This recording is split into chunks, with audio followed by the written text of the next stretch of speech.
the land of grills. First time cooking with the Spider Grills Huntsman in some, this is for southeastern Wisconsin. 16 degrees is pretty cold. So we got her all set up today. Going to show you the setup.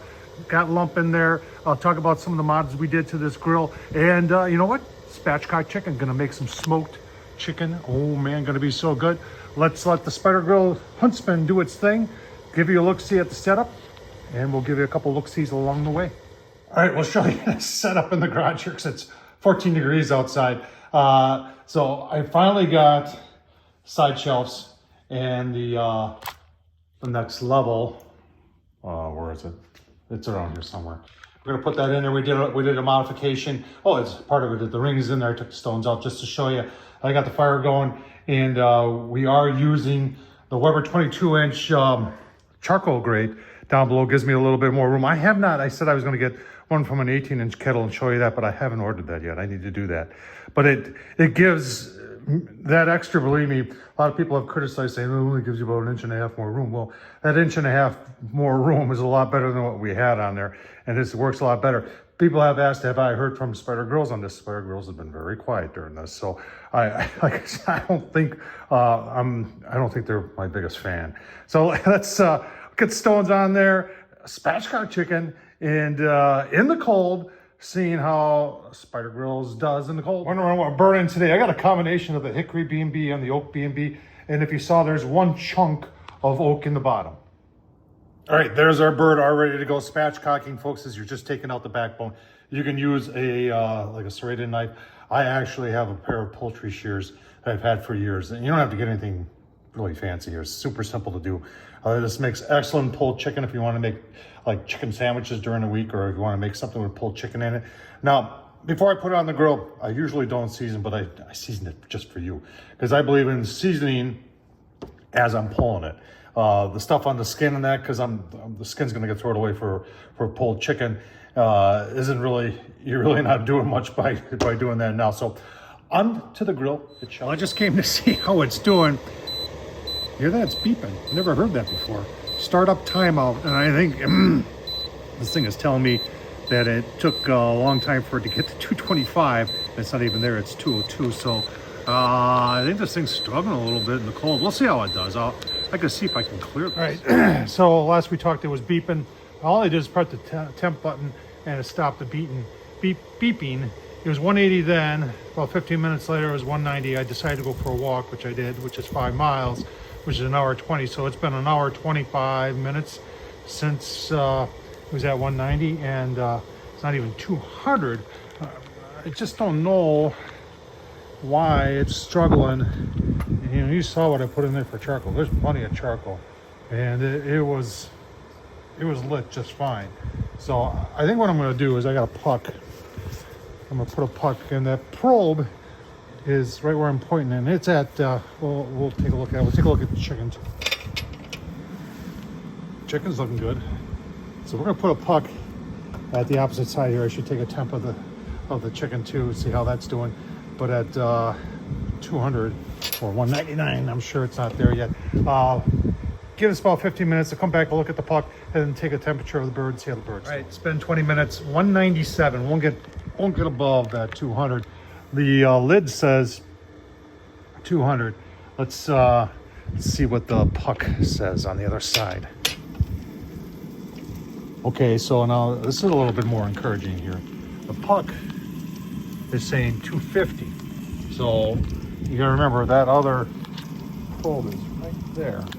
I don't know why that would be reading so different. Let's see what our temps are. If it's 250, this is probably done.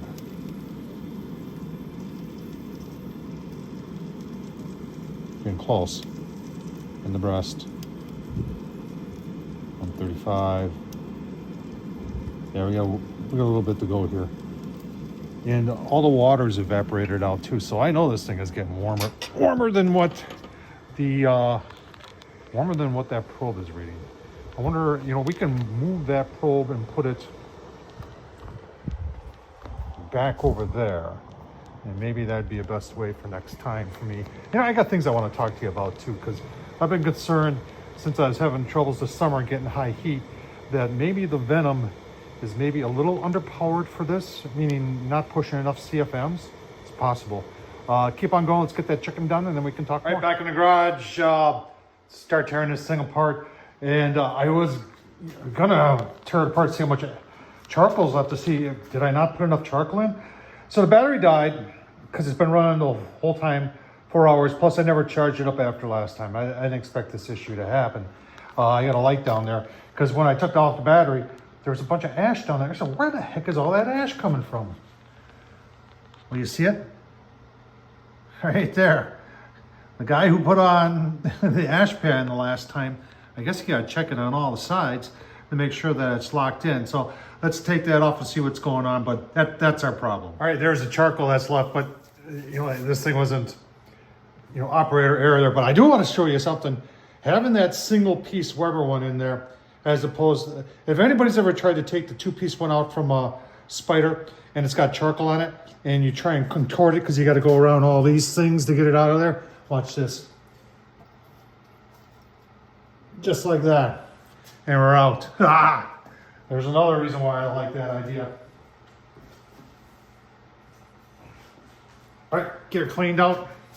Take a look at that final product. It doesn't look like much, but this is a big bowl. So what I'll do is I'll just bring spatchcock chicken in, put it in there, I'll cover it with aluminum foil, just let it sit for half an hour or so, cool down. And then I actually use aluminum foil then to put the bones in. And this is what I like to season my pulled chicken is, and this fire for effect, sweet heat from Burnt Pit Barbecue. Oh man, folks, I'll tell you what, that is absolutely delicious.